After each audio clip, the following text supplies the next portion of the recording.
Alors aujourd'hui, on va étudier un passage, un détail dans la Sidra Vayishlach, qui est une Sidra très très riche. Et bien sûr, il y a beaucoup de choses intéressantes à dire, mais on va se concentrer sur un point, sur un détail, qui apparemment semble dans l'ombre. C'est au moment où Yaakov, tout à fait au début de la Sidra, au moment où Yaakov a préparé les cadeaux qu'il voulait faire pour Esav, et la Torah nous dit que Yaakov a dormi là-bas, et il a pris tout ce qu'il y avait entre ses mains pour offrir à Esav son frère. Et la Torah nous fait l'énumération de tous les cadeaux qu'il lui a envoyés pour l'apaiser, pour essayer de se faire pardonner pour les brachot. Et puis plus loin, la Torah nous fait l'énumération, et puis après la Torah nous dit comment Yaakov a envoyé tous ces cadeaux. Et ensuite la Torah nous dit, Yaakov balayla ahu, il s'est levé cette nuit-là, Vayikar et shte nashav, il a pris ses deux épouses, Vechte shifrotav et ses deux servantes, Vet achad asar yeladav et ses 11 enfants, Vayavor et maavar yabok. Et il a passé le passage, le gué du Yabok. Le Yabok, Rachid nous dit, c'est le nom du fleuve. Alors, c'est sur ce petit point, et même plutôt sur ce mot, Yabok, qu'on va se concentrer, qu'on va étudier cette semaine. Rabbi Nathan saisit le mot et nous amène dans une réflexion sur un sujet qui semble vraiment très lointain du sens que la Torah nous donne ici, mais on verra après que ça se rejoint très bien. Rabbi Nathan il nous dit que ça, cet extrait qu'on vient de lire maintenant fait allusion à Ma'avarta Shel Tefillin. C'est-à-dire Ma'avarta Shel Tefillin. Dans les tefillin c'est des cubes en cuir dans lesquels sont mises les sections en parchemin, les parachiotes nécessaires. Et donc le cube en cuir est fermé, il est cousu. Et ensuite, il y a une espèce de petit tunnel qui fait partie de la boîte elle-même sur le côté. Et dans ce petit tunnel passe la lanière qui va permettre d'attacher le téphilin aussi bien sur la main, sur le bras, que sur la tête. Les boîtes sont attachées à la lanière, plutôt les boîtes retiennent la lanière par une espèce de petit tunnel qui fait partie du côté de la boîte, de la base de la boîte mais prolongée sur le côté. Et ça s'appelle Ma'abarta. Ma'abarta, ça veut dire le passage. Et c'est là que passent les lanières.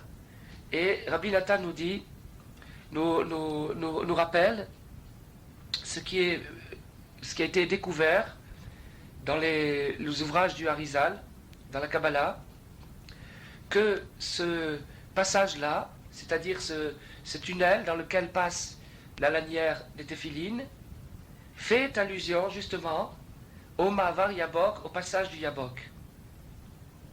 Alors, bien sûr, on entrevoit quelle profondeur est contenue dans chaque petit détail de la Torah, même dans un nom géographique, qui semble apparemment ne pas contenir d'indications, et pourtant si.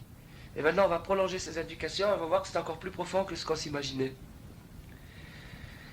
Alors, maintenant, pour comprendre quel est le rapport entre ce Yabok, c'est-à-dire ce passage de la rivière, et cette Ma'abarta, ce passage des boîtes de téphilin, il faut comprendre que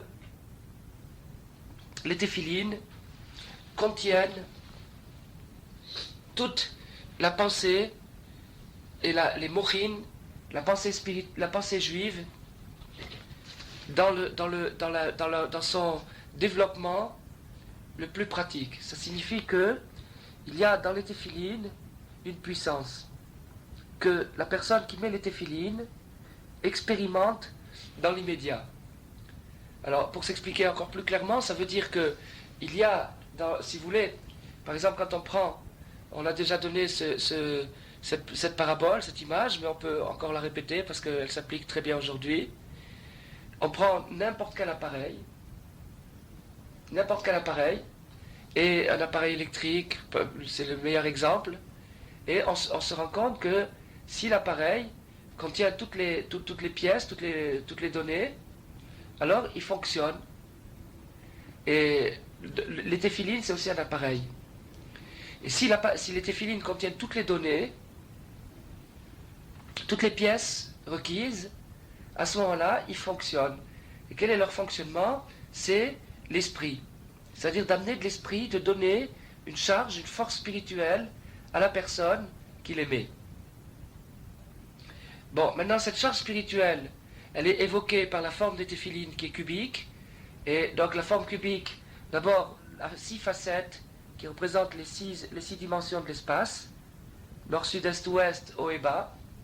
Et aussi les 4 arêtes du cube, du carré, qui représentent également les 4 facettes de l'esprit.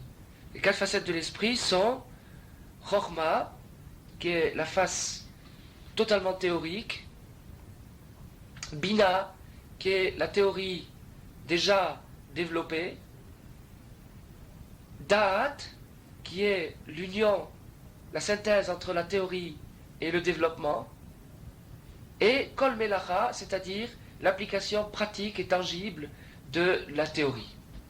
Donc ça, c'est les 4 facettes de l'esprit, et les téphilines, dans tous les moindres détails, dans chaque particule, dans chaque détail, évoquent cette opération qui se produit chaque matin, sans qu'on le sache, lorsqu'on met les téphilines. Et donc maintenant, dans l'ensemble des téphilines, dans l'appareil des téphilines, il y a aussi un détail qu'on vient d'évoquer aujourd'hui, c'est le Yabok, c'est ce Mahavar, ce passage, ce tunnel, qui sert à passer les lanières. Et maintenant, le rôle des lanières, c'est de prolonger et d'étendre le fruit de la réflexion le plus loin possible, c'est-à-dire de l'amener d'amener ça dans la vie quotidienne de la personne, dans son action. C'est les lanières qui s'attachent autour du bras et qui prennent l'action dans ces 7 dimensions, les 7 tours des lanières. Et aussi, pour les téphilines de la tête, bien sûr, c'est la prolongation de la raison jusqu'au cœur et plus bas encore, jusqu'au foie, où se situe la dynamique instinctive de l'être. Alors, la Ritsoua, c'est-à-dire la lanière, elle fait donc la liaison entre la partie spirituelle, c'est-à-dire le téphiline qui est un appareil à diffuser de l'esprit, et le reste du corps, qui est bien sûr la partie émotive, instinctive et purement physique de la personne. Alors donc la lanière, la Ritsoua, elle a pour but de faire cette liaison dans le sens descendant, c'est-à-dire du haut vers le bas, c'est-à-dire de la captation qui est faite par le téphiline lui-même, jusqu'à la réception qui est faite par l'ensemble du corps. Donc on se rend compte, avec cette étude qu'on est en train de commencer, les choses merveilleuses qui se passent lorsqu'on applique cette mitzvah des téphilines. Alors, maintenant Rabbi Natan continue à citer les auteurs kabbalistiques et nous dit que cette lumière, cet esprit, s'appelle Or Apanim, la lumière intérieure et la lumière du visage. Et cette lumière de Or Apanim se divise en 13 tikkunim, en 13 opérations. Et ces tikkunim, ces 13 opérations, ont un dénominateur commun, ils se nomment ces 13 opérations le long visage. Alors on va expliquer tout ça, bien sûr. On va expliquer tout ça. Alors, c'est pour ça que Retsua, qui signifie la lanière, obtient une valeur numérique de 370. 370, c'est la valeur numérique du mot Retsua. Si on prend chaque lettre et qu'on additionne la valeur numérique de chaque lettre, on obtient 370. Et 370, c'est le nombre de lumières qui compose justement la lumière intérieure, en rapanim, la lumière du visage. Et donc, la lanière, qui fait donc cette valeur numérique, a pour but et pour rôle de transmettre, de véhiculer ce courant, cette lumière, et de le diffuser dans le corps. Alors maintenant, on a dit le long visage, qui est une expression un petit peu mystérieuse. Un long visage, qu'est-ce que c'est que ce long visage? Et le long visage, en vérité, apaïm, qui se traduit fréquemment par visage, veut plutôt dire, af veut dire le nez, et donc ça serait à la limite un long nez, mais c'est pas non plus un long nez. Erer apaïm signifie un long souffle. Et un long souffle, c'est la patience. Un long souffle, c'est la patience, c'est-à-dire à l'opposition d'un souffle court, de quelqu'un qui s'essouffle, qui perd sa contenance et qui s'impatiente. Alors, donc, la patience, Erer Hapaïm, le long visage, c'est ça, la lumière du spirituel qui vient d'en haut, qu'on arrive à faire passer grâce aux lanières. Alors donc, les lanières, elles ont le rôle de la lanière des téphilines. La lanière, elle véhicule cette lumière. Et ce qu'on est en train de dire, ça se passe réellement, c'est-à-dire c'est pas des symboles, parce que si c'était des symboles, si c'était uniquement des symboles, à ce moment-là, Chas v'Shalom, on n'aurait pas besoin de mettre les téphilines, mais il faut réellement qu'on le fasse avec des téphilines en cuir, et que tous ces ingrédients soient réunis, parce que c'est comme ça que ça se passe, et difficilement autrement. Et bien sûr, quand Avraham Avinu et Yaakov ont mis les téphilines, ils n'ont pas mis les téphilines qu'on possède aujourd'hui. Eux, ils ont su opérer tout ce qui se passe ici, tout ce dont on parle aujourd'hui, sans les lanières et sans le cuir. Mais il ne faut pas oublier non plus que eux, c'était Avraham, Yitzhak et Yaakov, c'est-à-dire les fondateurs du peuple juif, et tout le monde ne peut pas dire qu'il est le fondateur du peuple juif. Donc, pour nous, leurs enfants, notre action, elle doit se faire comme ça, c'est-à-dire d'essayer de faire à la lettre le plus possible les indications qui nous sont demandées, tout en y mettant un maximum de cœur, de joindre ces deux côtés-là. Et on dit d'ailleurs à ce propos-là que la manière dont un juif devrait mettre ses téphilines le matin, c'est comme un bar mitzvah qu'il aimait pour la première fois de sa vie. Un petit garçon qui a rêvé pendant des années et des années, depuis qu'il a pris éveil et conscience, qu'il a vu son père mettre les téphilines et les plier le matin. Et le petit garçon prépare émotionnellement, c'est un boom, une explosion extraordinaire pour un petit garçon qui, pour la première fois de sa vie, met les téphilines. Et il faudrait qu'on ait cette émotion, qu'on retrouve cette émotion tous les matins quand on met les téphilines, si seulement on savait ce qui se passe quand on les met. Et le petit garçon, il faut croire que ça lui est découvert d'une certaine manière grâce à sa candeur, à sa sincérité. Il peut capter la merveille, la beauté et la force qui se dégage de cette chose-là, de téphilines. Et on raconte à propos du rabbi, de Rav Levi Yitzhak de Barditchov, que lorsque c'était le lendemain de Sukkot ou de Pessah, et pendant cette période, donc il avait été privé pendant 8 jours ou 9 jours de mettre les téphilines, on dit qu'il ne pouvait pas dormir de la nuit, à la fin de la fête, il ne pouvait pas dormir de la nuit, tellement il était impatient de remettre ses téphilines dès le point du jour. Il était tellement impatient de remettre ses téphilines dont il avait été privé, qu'il ne dormait pas de la nuit. Parce qu'il savait, il sentait ce qui se passait. Et on raconte aussi du Chidouché Harim, un autre tzaddik, que lui, quand il faisait la bracha de Tfilin Shel Yad, il avait déjà plus la force de mettre Tfilin Shel Rosh. Il lui fallait une aide spéciale du ciel pour pouvoir se remettre de son émotion, de son extase, parce qu'il sentait cette chose-là. Alors maintenant, ça c'est pris au degré maximal, c'est-à-dire chez les grandes tzadikim qui approfondissent les choses et qui ne se laissent pas distraire, donc qui captent le sens profond des choses, mais on peut le ressentir chez tout un chacun, dans la mesure où on sait, on observe, il suffit de voir autour de soi, et on se rend compte qu'une personne qui a mis les téphilines, des bons téphilines, ces bons téphilines ça veut dire qu'ils soient kshérim, qu'ils soient faits correctement, sérieusement, que ce soit du travail sérieux, des téphilines sérieux, des téphilines kshérim. Si quelqu'un les a mis pendant un moment, il ne peut plus les remettre. C'est-à-dire si Chazvé Shalom, il en était privé une journée, il sentirait un manque. Même s'il ne sent pas toutes ces lumières et toutes ces illuminations et toutes ces extases, mais malgré tout, il y a quelque chose. Et un homme qui a mis les téphilines tous les jours, pendant une période, peut difficilement s'en détacher. Parce que malgré qu'il ne sache pas exactement ce qui se passe, mais ce qu'il sait, au moins par l'absence, il sent qu'il lui manque quelque chose dans sa journée, que sa journée est vide maintenant, s'il ne l'aimait pas, Chazé Shalom.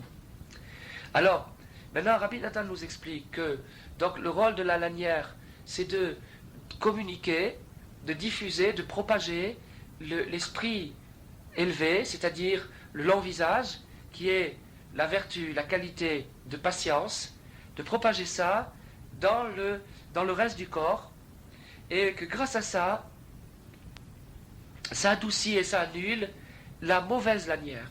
Il existe une mauvaise lanière. La mauvaise lanière, c'est la lanière qui sert à nous frapper lorsqu'on a désobéi. Il existe une lanière qui sert à frapper les gens qui ont désobéi. Cette lanière-là, elle se manifeste de 36 000 façons. Ça peut se manifester par la maladie, la pauvreté, ou bien physiquement, par des coups, des douleurs, des insultes. Tout ce qui peut nous atteindre et nous faire du mal provient de cette mauvaise lanière. Il y a une mauvaise lanière qui circule dans le monde et dont le rôle est de frapper ceux qui ont désobéi. Alors, la mauvaise lanière qui s'appelle Retsua Bisha, elle porte le même nom de Retsua, seulement elle est mauvaise. Elle est annulée et elle est abolie par la patience qu'on attire par la lanière des téphilines. Donc la lanière des téphilines est là pour lutter contre une mauvaise lanière, c'est-à-dire contre les épreuves et la difficulté d'exister. Et grâce donc à cette patience, on pourrait dire, ça veut dire cette magnanimité, cette grandeur d'âme. Erech Apahim correspond assez bien à magnanimité, c'est-à-dire la grandeur d'âme. Grâce à cette magnanimité, cette grandeur d'âme qui est envoyée par la lanière des téphilines, justement, c'est comme ça qu'on arrive à passer au-dessus des épreuves et des difficultés et à les adoucir. Et qu'est-ce que ça signifie adoucir les difficultés? Ça ne signifie pas les supprimer, les éliminer. C'est ni ce qu'il faut faire, ni ce qu'il faut souhaiter, et ni ce qui est possible non plus, parce que c'est une nécessité. Il y a une nécessité dans la vie de souffrir, parce que la souffrance est le seul moyen de faire jaillir la lumière, de faire sortir quelque chose, de la même façon que pour obtenir du pain, il faut labourer, semer, récolter, faire tous ces travaux qui nous permettent de faire sortir la force de la terre. Et de la même façon, pour faire sortir la force de soi, il est nécessaire de souffrir.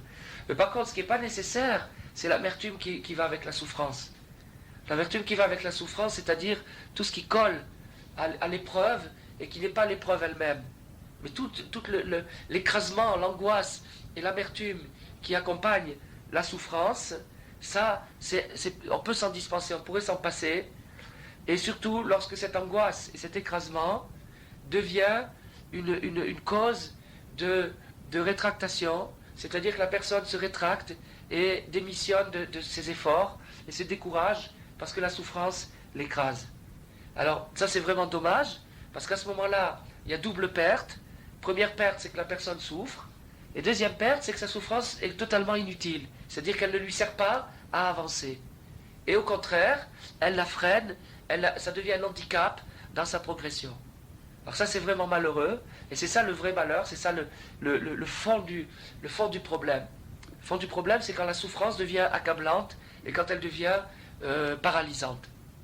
Alors, il faut passer au-dessus de ça, il faut dépasser cette vision des choses qui est le propre du contraire de la magnanimité, c'est-à-dire la petitesse d'esprit.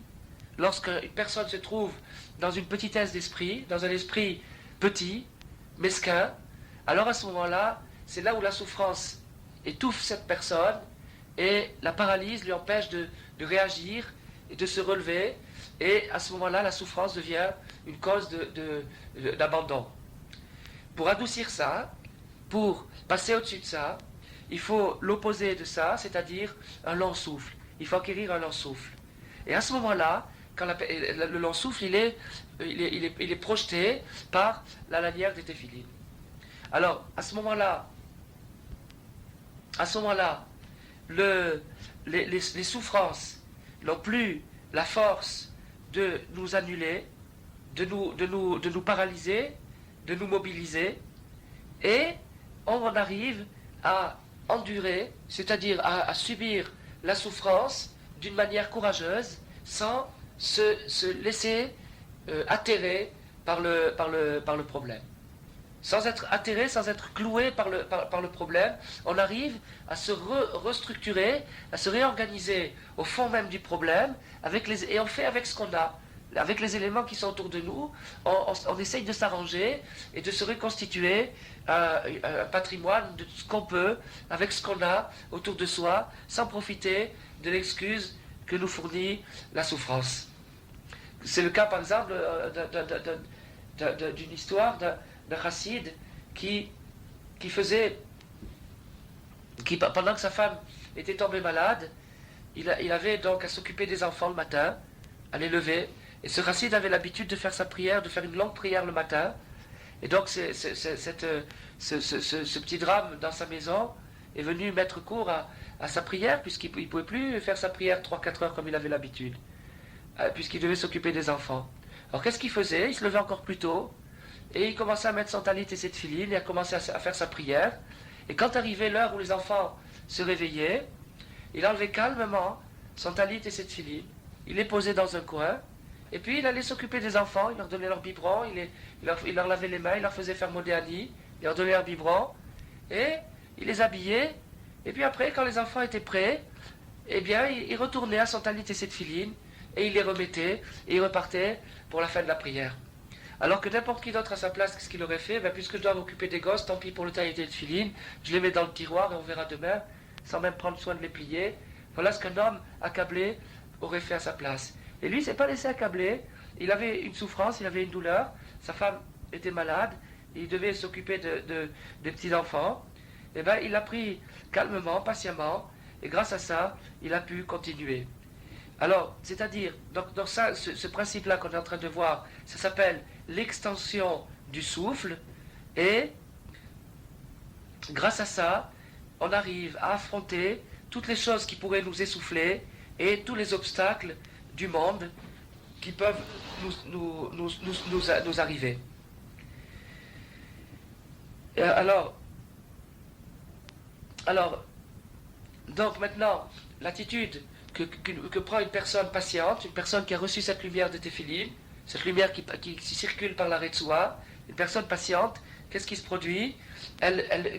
Lorsqu'elle est en prise avec des difficultés et des épreuves, au lieu de se figer et de plus avoir envie de réagir, il fait ce qu'il peut dans la Torah et dans la Voda, dans les actions qu'il peut faire autour de lui, sans s'accabler et sans s'alarmer. Jusqu'à ce qu'il arrive à passer le passage et à les annuler, c'est-à-dire à les ignorer totalement. Jusqu'à ce qu'il arrive à se reconstruire, comme par exemple un malade courageux qui est bien entendu du fait que de sa maladie, il est privé d'un tas de choses qu'il pouvait faire quand il était bien portant, mais maintenant qu'il est malade, au lieu de se laisser aller, de se dire bon tant pis, je sombre dans ma maladie, il réagit et il essaye là où il est de faire ce qu'il peut et de se reconstruire un petit monde. Il se rend compte qu'en se reconstruisant un petit monde, il arrive, s'il a l'endurance et le courage de continuer, il arrive à ne plus du tout voir sa peine, c'est-à-dire à s'être refait une vie nouvelle où, les épreuves qu'il subit deviennent tout simplement un élément de sa vie, comme s'il était né avec ça. Et c'est ça qui les annule. Parce que toutes les épreuves qui nous arrivent ne nous viennent que pour nous éprouver et pour mettre à l'épreuve justement, pour nous habituer à exercer ce long souffle, c'est-à-dire à nous apaiser, à nous calmer et à avoir en même temps de la patience et de la persévérance.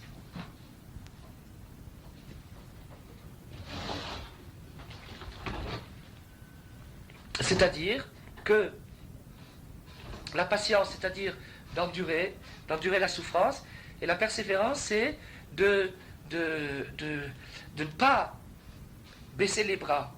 Il y a là quelque chose d'un peu paradoxal, c'est-à-dire que la patience, c'est une attitude passive, c'est-à-dire qu'on subit, on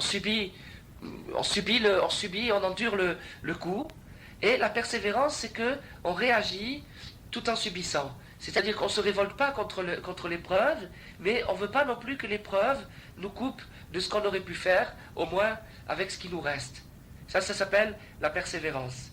Et donc, quand une personne reprend son souffle et ne s'occupe pas du tout des problèmes qu'il a, mais il essaye de faire ce qu'il a à faire, alors automatiquement, il annule et il détruit dans la racine tous ses problèmes. Donc, c'est la solution. Donc, on a expliqué que la longueur des lanières, c'est-à-dire la diffusion de la lumière, de la patience, qui annule la mauvaise lanière, et la mauvaise lanière, c'est la cause de toutes les souffrances et de toutes les épreuves, parce que la patience annule les épreuves. Et le fait de retenir sa colère, de ne pas s'énerver, de ne pas s'alarmer, de ne pas s'affoler, c'est ça qui annule la souffrance. Et ça, c'est le symbole chef, le symbole maître du passage des téphilites, c'est-à-dire de ce petit tunnel qui s'appelle Yabok, comme le passage de Jacob, car Yabok, le mot Yabok, qui s'écrit Yud, Bet, Kouf, obtient la valeur numérique, donc Yud 10, Bet 2, Kouf 100, ça fait 112. Et 112, si on additionne 112, on obtient une autre composante, c'est Havaye Elohim. Havaye, c'est le Shem Havaye, le nom d'Havaye, Yud Kevavke, le nom ineffable, le tétragramme. Et Elohim, c'est le nom d'Hachem lorsqu'il sévit, lorsqu'il applique la loi rigoureusement. Donc Hachem a plusieurs attributs selon la manière dont il s'exprime envers nous. Et quand il s'exprime avec clémence, bienveillance, on emploie le Shem Havaye. Et lorsqu'il s'exprime envers nous avec rigueur, on emploie le Shem Elohim. Et donc, Yabok, qui fait donc une valeur de 112, réunit ces deux attributs, puisque ces deux attributs ensemble ont un total numérique de 112 également. Ça signifie quoi? Ça signifie que le Yabok, le passage par lequel passe la lanière, réunit ces deux valeurs en même temps et nous indique que dans les deux choses, dans les deux phases de la vie, qui sont ou bien des phases de bonheur ou bien des phases de souffrance, dans ces deux phases-là, il faut servir Hachem, et c'est ça le passage. Le passage, c'est la réunion de ces deux phases-là, d'arriver à ne plus distinguer, à ne plus faire de distinction entre ces deux phases, et de ne plus tenir compte de ces deux phases, de ne plus tenir compte si on est dans une période heureuse ou pas heureuse pour se mettre au travail, mais de faire ce qu'on a à faire quand il faut le faire, et sans s'alarmer, sans s'affoler, et sans s'énerver. Soit qu'on soit dans une période heureuse, ou bien dans une période de crise, et il faut, d'une manière ou d'une autre, adapter une recherche là où on se trouve. Et c'est ça le sens de Baki Be'alacha, c'est-à-dire expert dans la marche à suivre. Baki, encore une fois, on retrouve le mot Yabok, mais à l'envers, parce que Baki s'écrit Bet Kouf Yud, qui est le même mot, mais c'est-à-dire c'est les mêmes lettres, mais dans un ordre différent. Et Baki, ici, signifie expert. Alors, expert, expert dans la halakha, expert dans la marche à suivre, ça veut dire la chose suivante. Ça fait allusion au chapitre 6 du Likutei Moharan, où Rabbeinu nous apprend que celui qui veut revenir vers Hachem doit être expert dans la marche à suivre. Qu'est-ce que ça veut dire expert? Baki birtso, baki beshov. Il doit savoir monter et il doit savoir redescendre. Il doit savoir monter au ciel et retomber en enfer. Parce que il doit savoir que quelqu'un qui avance ne peut pas avancer d'une manière stable et permanente. Il faut qu'il ait inévitablement des hauts et des bas. Alors ces hauts et ces bas, c'est ce qui s'appelle le ciel et l'enfer. Il peut y en avoir dans la même journée plusieurs, et il faut les traverser. Et il faut que aussi bien dans les hauts, dans les périodes heureuses, que dans les périodes basses, c'est-à-dire les périodes de crise, quel que soit le degré de la crise, il faut que, là où je me trouve, je cherche une issue et un moyen de me rapprocher d'Hachem. Soit que je sois dans une période haute ou basse. Et même si, Chasvé Shalom, je descends au fin fond de l'enfer, et que c'est au fin fond de l'enfer, c'est-à-dire que tous mes moyens me sont coupés. Tout ce qui me permettait de m'élever, jusqu'à présent, il y a des choses, des cadeaux, des aides, des subventions qui nous sont accordées par Hachem quand on veut s'améliorer. Et finalement, après, on s'habitue tellement à ces choses-là qu'on finit par s'imaginer que c'est nous-mêmes qui avons conquis la chose. Et puis un beau jour, on nous les reprend. Et alors là, ça fait un trou noir, ça fait un vide. On ne sait plus qu'est-ce qui se passe. Et c'est ça ce qu'on appelle l'enfer. C'est que de nouveau, on est livré avec sa conscience mesquine. Et à ce moment-là, les moindres problèmes deviennent irritants et accablants. Et on a l'impression que maintenant, on a vraiment une bonne excuse de s'arrêter parce que ça ne marche plus du tout. Il n'y a plus de carburant. En vérité, c'est faux. Parce que là où on se trouve, même dans l'extinction presque totale, c'est-à-dire sans aucun moyen, ni d'étudier, ni de prier, ni de faire quoi que ce soit, de réagir, il y a une possibilité quand même de se rapprocher vers Hachem. Il y a quelque chose à faire, une pensée, une chanson, une parole, un geste, quelque chose, il y a quelque chose qui est possible.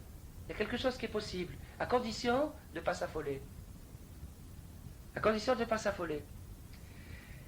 Et ça s'appelle l'Erer HaPaïm.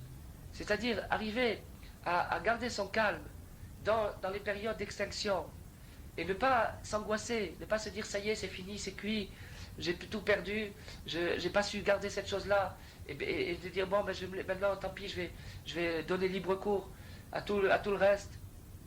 Ça s'appelle Kotser Ruach, un souffle court. Mais au contraire, le Rapaïm, c'est de se calmer, de garder tout son flegme et toute sa dignité.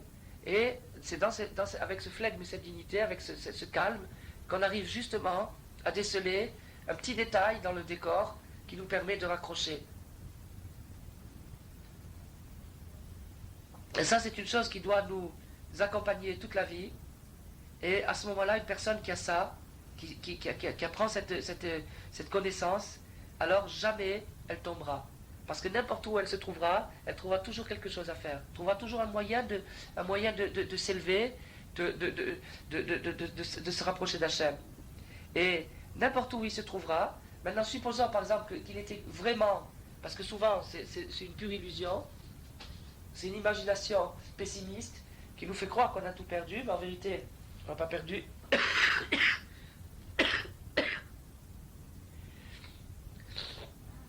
C'est notre imagination qui nous dit ça, mais le moyen de lutter contre ça, c'est le calme. Et si il arrivait, Chasvé Shalom, que vraiment, supposons que ça arriverait une chose comme ça, que vraiment on est tout perdu, c'est-à-dire qu'on retombe vraiment à la case départ, à zéro, et bien à ce moment-là, il n'y a plus qu'une chose à faire, c'est de recommencer. Tout simplement, c'est-à-dire de recommencer. Comme si quelqu'un veut se convertir au judaïsme, eh bien, il faut bien qu'il commence de la même façon, comme s'il n'avait jamais existé de sa vie, comme s'il n'avait jamais touché à tout ça, et que pour la première fois de sa vie, il commence par Aleph. On commence à zéro. Ça aussi, ça existe. Et c'est la chose la plus merveilleuse. Et si, alors ça c'est comme pour les périodes dans lesquelles on tombe, mais il y a aussi les périodes dans lesquelles on monte, et qui elle aussi représente un danger. Ça veut dire que le danger, on l'a déjà expliqué, le danger d'une période montante, c'est l'orgueil, c'est de se voir monter, de se voir réussir, et d'oublier que cette montée, cette réussite est due essentiellement à l'aide qu'on a reçue d'Hachem, et non pas à nos dons personnels, parce que si on était livré à nos dons personnels, on ne sait pas qu'est-ce qu'on deviendrait. Alors on s'imagine que c'est soi-même, et il faut essayer de chercher Hachem même dans le bonheur. Même si on a l'impression d'être monté au ciel, il faut continuer à chercher Hachem, et là aussi, il faut recommencer à zéro. Il ne faut pas s'endormir sur sa réussite, se dire ça y est, je plafonne. Au contraire, il faut recommencer à zéro. Ça, c'est ce que Rabbeinu faisait. Alors, l'un comme l'autre, c'est Erech HaPaïm, qui est un concept qui réunit, comme on l'a dit tout à l'heure, patience et endurance et persévérance en même temps. C'est-à-dire, quand on dit en français le mot patience, comme on a dit tout à l'heure, ça exprime une certaine passivité. Et quand on dit persévérance, ça exprime une certaine agressivité.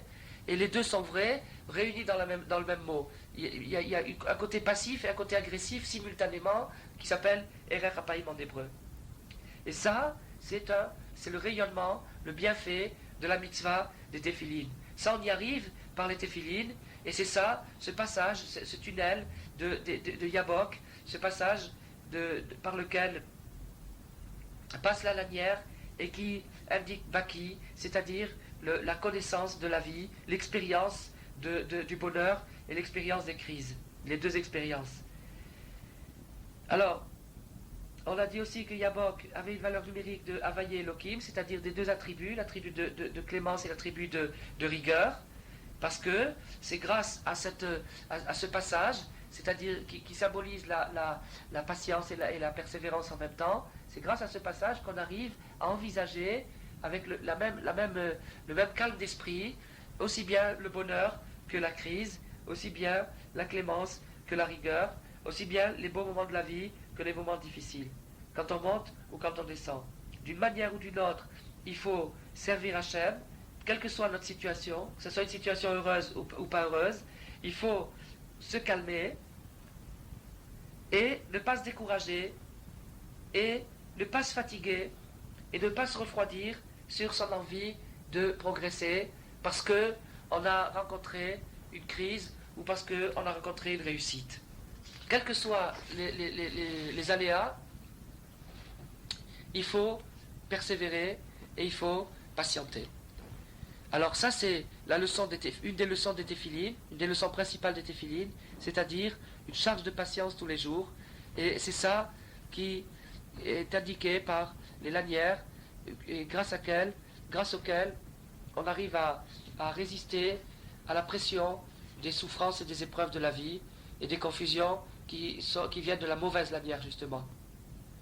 Alors, grâce à ça, tout est annulé, c'est-à-dire que la patience annule la souffrance, et c'est ça qui est indiqué par Vayavor Hashem Alpanav, qui est à propos des 13 vertus de clémence, qui est une allusion à Vayavor, encore une fois, ce passage-là, qu'on est en train d'étudier aujourd'hui. Alors, maintenant, le lien, lorsqu'il est dit que Moshe Rabbeinu a vu le lien des téphilines d'Hachem, parce que, à ce moment-là justement, ces 13 midot, ces 13 attributs de clémence sont liés aux lanières qui forment ce lien. Alors, comme Rabbeinu l'a expliqué déjà plusieurs fois, la patience, essentiellement, elle est attachée, elle est liée à la terre d'Israël, qui est la terre de la Emouna, la terre de la foi, la terre de l'attachement à Hachem, la terre de la confiance en Hachem.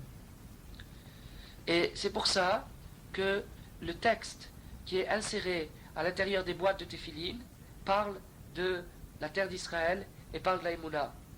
Parce que les deux premiers paragraphes parlent de la sortie d'Égypte et de l'arrivée en terre d'Israël. Comme il est dit, rappelle-toi de ce jour où vous êtes sortis d'Égypte, et ce sera lorsqu'Hachem t'amènera vers la terre, etc. Et ainsi, le deuxième paragraphe aussi, ce sera lorsqu'Hachem t'amènera. Donc on voit que les textes qui sont insérés à l'intérieur des téphilines et qui font partie de l'opération qu'on a décrite tout à l'heure, c'est-à-dire de permettre à l'homme d'affronter les phases critiques de sa vie, ou bien ses réussites aussi, de faire face à ses réussites sans être détourné ni par l'un ni par l'autre, ni par la réussite ni par l'échec. Ça, c'est contenu dans le texte lui-même des téphilines qui fait allusion, qui parle, directement de la terre d'Israël, et la terre d'Israël étant justement la Emouna. Parce que, en ceci, les téphilines sont liés à la terre d'Israël par le fait que les téphilines amènent à la patience et la terre d'Israël amène à la patience, qui est le contraire de l'Égypte. La patience est le contraire de l'Égypte. L'Égypte était remplie d'idoles, c'était la foire aux idoles, et de paganisme, de fétichisme, et ça c'est le contraire d'un attachement à Hachem. C'est-à-dire c'est une déviation de l'engagement. Un engagement, on s'engage, on s'investit dans des fétiches, dans des gris-gris. Alors, là-bas, en Égypte, quand Moshe Rabbeinu est venu pour sauver les Juifs, qu'est-ce qu'il est dit là-bas? Velo shamu al Moshe mikotzer ruach. Ils n'ont pas entendu Moshe, ils n'ont pas pu entendre le message du tzaddik à cause de leur impatience. Kotzer ruach, ça veut dire l'impatience. Ça veut dire qu'ils étaient tellement anxieux, fébriles et impatients dans ce climat, cette atmosphère égyptienne, qu'ils n'entendaient pas, qu'ils n'arrivaient pas à capter le message du tzaddik. Ils ne pouvaient pas, parce qu'à cause. Alors, ça veut dire que l'impatience, la fébrilité, l'anxiété, ils sont le propre de l'Égypte, c'est-à-dire de la civilisation décadente, des idoles. Tout ça, c'est une chose qui empêche de capter le message du tzaddik. Et le message du tzaddik, au contraire, on peut le capter paisiblement lorsqu'on est calme. Et donc, cette chose-là, ce calme-là, nous permettra de capter le message du tzaddik, c'est-à-dire ses indications. C'est-à-dire que quand on lira ou quand on entendra une leçon ou un cours, un texte, au lieu de s'énerver, au lieu de passer à côté, on arrivera à saisir un mot, ou deux mots, ou une phrase, ou un paragraphe qui nous permettront vraiment d'avancer, qui nous permettront un progrès réel. Alors, ça, c'est ça l'Aïmouna, et c'est ça les téphilines. Et c'est pour ça que les deux paragraphes, les deux passages, les deux parachiotes qui sont insérés dans les téphilines, parlent de l'Aïmouna, de la foi en Hachem, la foi qui annule, la foi qui est identique à la patience, et qui annule toutes les souffrances. Et c'est ça, Shema Israël. Shema Israël, c'est l'Aïmouna, c'est la foi dans l'unité d'Hachem. Puis, la deuxième section, Vehayim Shamoa, qui parle aussi de l'acceptation des mitzvot, et qui annule l'idolâtrie, la colère, le contraire de la patience. Comme il est dit, prenez garde à vous,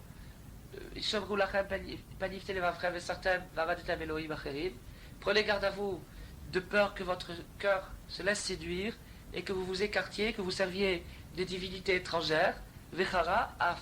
Et tout de suite après l'idolâtrie, tout de suite après les idoles, tout de suite après il y a la colère qui vient. Alors donc, d'après ça, les quatre paragraphes contenus dans les téphilines parlent de la sortie d'Égypte, qui est sortir de cette civilisation de la colère et du souffle court, de l'essoufflement, et d'arriver dans la terre d'Israël, qui est la terre de la Eboula, la terre de la patience, la terre du bonheur. Et ça, c'est ce que veut nous permettre d'accomplir la mitzvah des téphilines. Et donc, c'est pour ça que le dernier passage des téphilines conclut par la longue vie, afin que vos jours et les jours de vos enfants soient prolongés, c'est-à-dire une longue vie, une vie longue, qu'on arrive à obtenir grâce aux téphilines. Parce que quelqu'un qui ne s'énerve pas, quelqu'un qui se calme, il se rend compte que son temps est beaucoup plus long.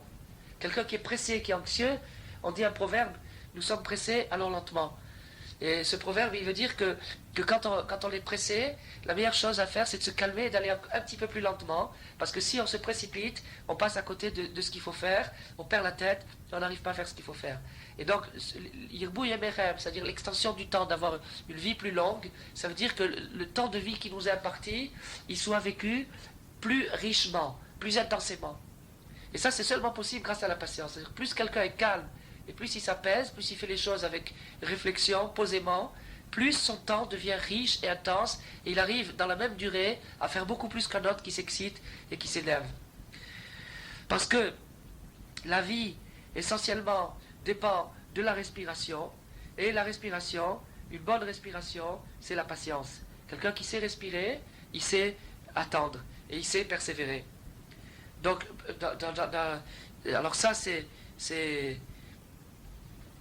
pour ça que les Chachamim, les sages, ont dit dans la Gemara, Aratran, Chayav Enam Chayim. Le coléreux, sa vie n'est pas une vie. Parce que le coléreux, il est coléreux que parce qu'il a un souffle court, qui est le contraire du long souffle, le contraire de la longue vie.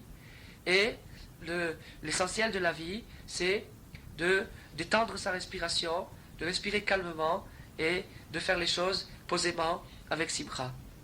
Alors c'est pour ça que on attache les téphilines sur la main gauche, parce que la main gauche est appelée la main faible, c'est-à-dire c'est la main qui n'agit pas, c'est la main faible, parce que l'essentiel des téphilines, c'est justement d'adoucir et d'annuler cette main faible qui est la cause de tous les troubles et de tous les problèmes. La main faible, c'est la main gauche. La gauche, c'est le côté du din, le côté de la rigueur. Et justement, met les téphilines pour adoucir la rigueur, pour annuler la souffrance de l'homme et supprimer dans les épreuves le côté accablant et le côté amer. Alors donc, le côté accablant et le côté amer, c'est le côté gauche, le côté restreint de la vie, le côté dur de la vie. Et il faut l'adoucir. Et cet adoucissement, il se fait par la patience. Et c'est pour ça qu'on met les téphilines, qui représentent la patience, avec leur lanière, sur la main gauche, qui représente la souffrance et la misère. Alors, donc, ça nous indique qu'il faut étendre son souffle et sa patience, et passer sur tout ce qui nous passe sur la tête, et ne pas s'essouffler, chas v'shalom, quand il nous arrive des histoires, et c'est-à-dire reprendre son souffle et persévérer. Et pas non plus baisser les bras parce qu'on a rencontré des problèmes. Et tout ça, c'est des qualités qui s'obtiennent par le fait de mettre les téphilines.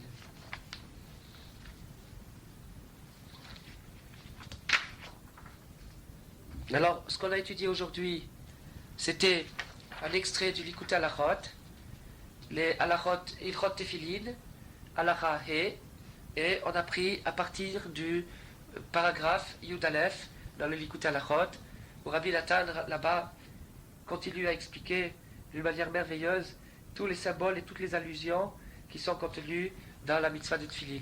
Mais pour conclure, il faut rappeler une chose, c'est que en même temps, ces symboles et ces allusions sont des leçons générales, et donc ces leçons générales s'appliquent à une personne qui met les tefilines ou une personne qui ne les met pas, comme par exemple une femme qui ne met pas les tefilines. Elle a aussi un bénéfice de cet enseignement, parce qu'il se projette dans son niveau profond, c'est-à-dire que tout ce qui a été dit aujourd'hui peut se prendre au niveau figuré et avoir sa réalité, et dans le sens propre, c'est-à-dire dans la mitzvah des téphilines telle qu'elle se présente. Et la raison pour laquelle Hachem a dispensé les femmes de mettre les téphilines, c'est parce que Hachem peut communiquer ces tikkunim à la femme par une autre manière, par les mitzvot propres qui lui ont été donnés.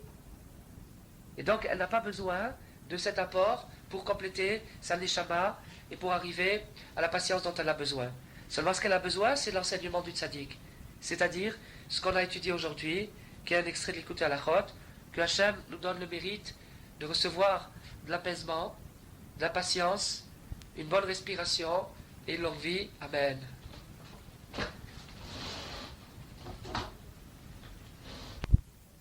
Puisqu'il nous reste encore un petit peu de temps, on va encore étudier un petit peu plus loin dans la même halakha, dans le même texte, une autre allusion sur les lanières des tefilines. Le Rabbi Natan là-bas nous dit que les tefilines de la tête ont deux lanières. Il y a une lanière qui doit descendre au minimum jusqu'au nombril, et une lanière qui doit descendre au minimum jusqu'au cœur. Alors, pour ce qui concerne le nombril, Rabbi Nathan explique quelque chose de très profond, c'est que le nombril représente la naissance, et l'essentiel donc la naissance d'une personne, quand un être humain vient sur Terre et on dit qu'il est vraiment né, c'est lorsqu'on a coupé son cordon ombilical. Et Rabbi Nathan explique quelque chose de très très profond, c'est que la purification de l'esprit à laquelle la mitzvah de Tefillin permet d'arriver, c'est une purification telle qu'un homme arrive à remonter dans sa mémoire jusqu'au point de la naissance. Et ça, c'est quelque chose qui, pour bien le comprendre, ou plutôt pour essayer de l'approfondir un peu plus, il faudrait revenir au conte de Rabbeinu, au Sipporei Massiot, le conte des 7 mendiants. Et donc, il faut aller voir là-bas. Dans le premier mendiant, lorsque les anciens ont fait un concours de mémoire, pour voir jusqu'où remonter leur mémoire, les mémoires les plus anciennes, et le premier a dit qu'il se rappelait lorsque on a coupé son cordon ombilical. C'est-à-dire que tout ce qui nous a distrait dans la vie et nous a fait oublier nos premières mémoires, c'est autant de freins et autant d'entraves à la pureté de l'esprit. Et par contre, les tzadikim, eux, ils arrivent à remonter dans la mémoire jusqu'à se souvenir des mémoires de la naissance, et même encore avant ça. Alors ça, c'est le symbole de la lanière qui va jusqu'au nombril, c'est-à-dire que cette patience-là, qui est une purification de l'esprit, en vérité, et ces téphilines, permettent à une personne d'arriver à une telle clarté, une telle lucidité, une telle clarté d'esprit, qui peut remonter dans son passé. Et bien sûr, quand on peut remonter dans son passé, on résout beaucoup de problèmes. Maintenant, pour la deuxième lanière, celle qui doit aller jusqu'au cœur, alors Rabbi Nathan nous explique encore une fois que la lanière, c'est la lumière, c'est-à-dire la patience qui descend de l'esprit, et il faut faire rentrer la lumière dans le cœur, c'est-à-dire faire rentrer la patience dans le cœur. Faire rentrer la patience dans le cœur, c'est-à-dire conquérir, vaincre la colère qui se trouve dans le cœur, et c'est-à-dire ne plus avoir d'arrière-pensée dans le cœur contre la personne qui nous a fait du mal. Et ça, ou bien contre les événements eux-mêmes. Et ça, c'est l'essentiel de la patience dont on a parlé. Et c'est ce que Rabbeinu a dit, qu'avant de partir en Eretz Israël, Rabbi Nachman a dit, avant de faire son voyage en Eretz Israël, il avait réussi à vaincre la colère au point de ne plus se fâcher sur personne, mais il lui restait encore des arrière-pensées dans le cœur. Tandis qu'à son retour d'Eretz Israël, il avait vaincu la colère à un tel degré qu'il n'avait plus aucune pensée dans son cœur sur qui que ce soit. Il n'avait plus de colère, ni de rancune, ni de rancœur contre qui que ce soit. Et donc, arriver à vaincre sa colère et sa rancune contre son plus grand ennemi, qui nous fait tous les ennuis du monde, même s'il nous embête tous les jours, il nous cherche des ennuis constamment, alors je ne garde pas dans mon cœur la moindre colère, je ne me fâche pas, je me calme. Alors ça, c'est la patience qui vient jusqu'au cœur. Et c'est pour ça que la Retsoua, la lanière, doit aller jusqu'au cœur. C'est-à-dire la lumière, la patience doit rentrer jusque dans le cœur. C'est-à-dire, c'est déjà pas mal quelqu'un qui arrive à être extérieurement patient, c'est-à-dire au moins à pas répliquer, et à pas se fâcher ou à pas se battre avec la personne qui lui a fait du mal. Mais c'est encore mieux lorsqu'il arrive à faire rentrer ça jusque dans le cœur, c'est-à-dire de ne plus ressentir de colère ni de souffrance sur quoi que ce soit, même sur le pire des pires. Et une dernière allusion enfin, qui est toujours prise dans cette halakha, qui est une halakha très très riche, qui a de nombreuses pages, de très très longue halakha. Une dernière allusion, c'est que pour la lanière qui va jusqu'au nombril, Rabbi Nathan explique que le nombril, comme on l'a dit tout à l'heure, c'est la naissance, et donc un des secrets de la patience, c'est la renaissance, c'est-à-dire d'être capable de renaître, d'être capable de couper son nombril à chaque instant, de couper son cordon ombilical, c'est-à-dire de redevenir un petit bébé à chaque instant, et d'oublier complètement ce qui s'est passé avant, ce qui est le secret de la renaissance, du renouveau, et bien sûr, ce à quoi on arrive par la patience. Que Akash Baruch Hu nous donne le mérite de réaliser tout ça et d'être Zoché de la Géoula.